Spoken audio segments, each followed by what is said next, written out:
We're going to talk about contactless payments and the number of shops that are no longer accepting cash. It's one of those talking points at the moment, Sarah. We mentioned it yesterday. I know you've had a huge reaction, haven't you? Yes, good morning. Loads of you got in touch talking to us about concerns about struggling to kind of find places where you can still use cash because shops are saying, look, we prefer you to use contactless.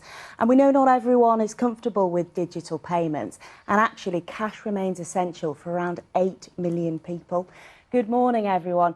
Clearly, lots of you are concerned about the future of cash, given the rise of contactless payments. Some shops, as I say, have refused banknotes and coins during the pandemic. And last year, we withdrew a lot less cash, £81 billion.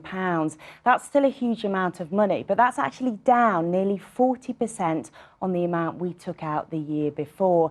Now, despite that, the average UK consumer still took out £1,500 last year.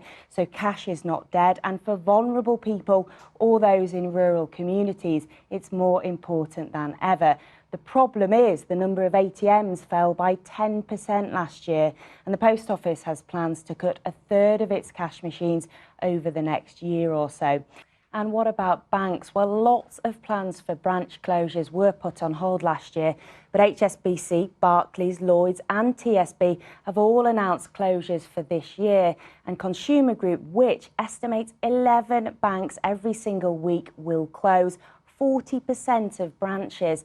And the pandemic has sped up this decline, and the worry is some people will be cut off. Campaigners want the government to step in and quickly.